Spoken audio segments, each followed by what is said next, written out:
गोष्टीच्या कट्ट्यामध्ये आज ऐकणार आहे भित्रा ससा ही गोष्ट. एक होता ससा. तो फार भित्रा होता. वारा आला तरी घाबरायचा. झाडाची पानं हलली तरी घाबरायचा. ढग गडगडले की बिळात जाऊन लपायचा. एकदा गंमतच झाली. जोराचा वारा सुटला. झाडाचं एक पान सशाच्या पाठीवर पडलं. ससा घाबरला. त्याला वाटलं आपल्या पाठीवर आभाळच पडलं आणि तो सैरावैरा धावू लागला. त्याला भेटले एक हरीण. हरीण म्हणाले, सशा सशा काय झालं रे, तू असा का पळतोयस? तेव्हा ससा म्हणाला, आभाळ पडलं. ते ऐकून हरीण सुद्धा घाबरलं आणि हरीण सुद्धा सशाच्या बरोबर पळू लागलं. मग काय झालं? पुढं त्यांना भेटलं एक माकड. माकड म्हणलं, का पळताय तुम्ही, काय झालं?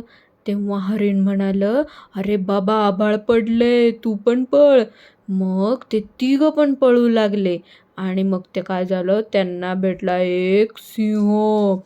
सिंह म्हणाला, माकडा काय झालंय, तुम्ही असं का पळताय? तेव्हा माकड म्हणाला, महाराज आभाळ पडले, तुम्ही पण पळा आणि आपला जीव वाचवा. सिंह घाबरला नाही. तो माकडाला दरडावून म्हणाला, आभाळ पडला असं कोण म्हणतंय? मग माकड म्हणाला, मी नाही, हरीण म्हणतोय. हरीण म्हणाला, मी नाही, ससा म्हणतोय. ससा म्हणाला, होय महाराज, माझ्या पाठीवर आभाळ पडलं. सिंह सशाला म्हणाला, तुझ्या पाठीवर आभाळ पडलं, मग मला दाखव बरं.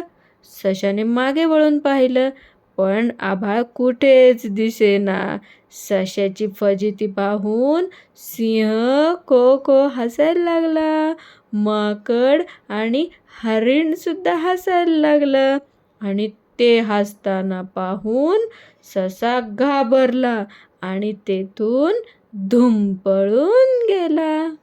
गोष्टीचं तात्पर्य आहे, संकटाची पडताळणी केल्याशिवाय प्रतिक्रिया देऊ नये. गोष्ट आवडली असेल तर लाईक करा, चॅनल सबस्क्राईब करा. थँक्यू.